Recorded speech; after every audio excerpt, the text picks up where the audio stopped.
Welcome back to the channel, guys. A death sentence from Edge. Yes, you heard that right, you guys. Dr. Wilhelm Rolf might actually have to pay with his own life for the tragic death of Lexie Carver.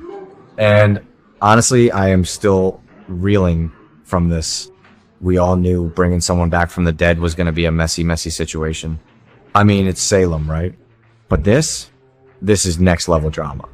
DiMera is absolutely losing his mind right now.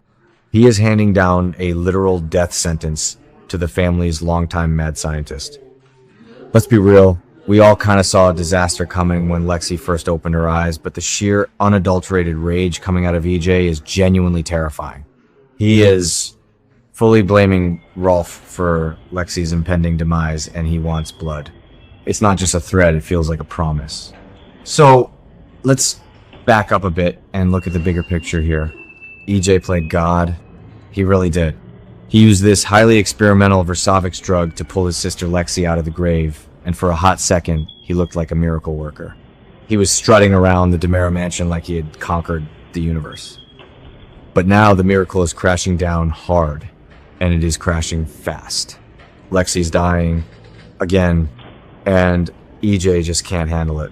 He just can't accept that his grandmaster plan is a total catastrophic failure. It's classic DiMera ego, right? When things go wrong, blame the help. And in this case, the help is Dr. Rolf. EJ is acting so much like his father right now. He is basically the new Stefano DiMera, ruling with an iron fist, demanding absolute perfection, and threatening to execute anyone who fails him. The Stefano parallels are just screaming at us. And let's talk about Dr. Wilhelm Rolf for a second. The man has worked for the DiMera family for years, decades, really. He was Stefano's most loyal servant, his go-to mad scientist for every crazy resurrection, mind control chip, and bizarre medical experiment you can possibly think of. He was the architect of so much Salem chaos, but Stefano is gone, and EJ is running the show now. But EJ doesn't have the same patience, I guess, or maybe he just doesn't respect Rolf the way Stefano did. Stefano treated Rolf like a weird, twisted partner. EJ treats him like a disposable tool. EJ feels like Rolf has completely lost his touch. The magic is gone. The science is failing. And when DiMera science fails, people die. Rolf is standing there in his lab coat, probably sweating bullets, realizing that his new boss is entirely unforgiving. The medical situation with Lexie is just gut-wrenching. It really is. Dr. Rolf tried to fix it. He really did try.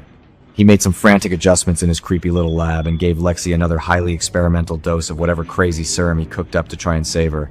But let's be honest with ourselves here. We all see what's happening. He is only prolonging the inevitable. The lab rats died. The cure is a bust. Lexie is experiencing these awful, debilitating neurological symptoms, and the writing is on the wall. She is going to die again. She is going to leave her family again. It's just so incredibly tragic. Why did the writers even bring her back if they were just going to rip her away from us like this? What were they thinking? Is it just for the shock value? It feels a little cheap, if I'm being perfectly honest. And my heart just breaks for Abe and Theo. Can you imagine grieving the absolute love of your life, your mother, burying her, mourning her for years, and then she miraculously comes back to you? You get this second chance that nobody ever gets, only to start dying right in front of your eyes all over again. It's cruel. It is just so cruel. I know this is a soap opera and we live for the drama, but this feels like emotional torture for the Carver family. Abe has already been snapping at people, kicking EJ out of the hospital room, and who can blame him? The trauma is just too much. Theo is writing in his journal, trying to process the impossible. It's a nightmare. But let's get back to EJ's reaction, because this is where things get really dark. Instead of just grieving his sister, EJ is turning all his pain into pure, unadulterated rage. He is looking for a scapegoat, and Dr. Rolf is standing right there. EJ is convinced that Rolf deserves to face the exact same grim fate as Lexie. If Lexie goes down, Rolf goes down with her. That is the ultimatum. A literal death sentence. And you know what? I actually believe him. I believe EJ is capable of murder right now. He is looking at Rolf not as a doctor who tried his best, but as a failure who killed his sister. Will EJ actually turn Dr. Rolf into a corpse? That is the million-dollar question keeping us all guessing. He is threatening to end Rolf's life as soon as Lexie's ordeal brings the final tragic news. And the fans on social media are going wild over this. Half the people are like, yes, end him. Rolf has caused enough pain in Salem over the last 20 years. And the other half are like, wait, EJ's the one who ordered the experiment in the first place. Which is completely true. EJ is totally projecting his own guilt onto Rolf.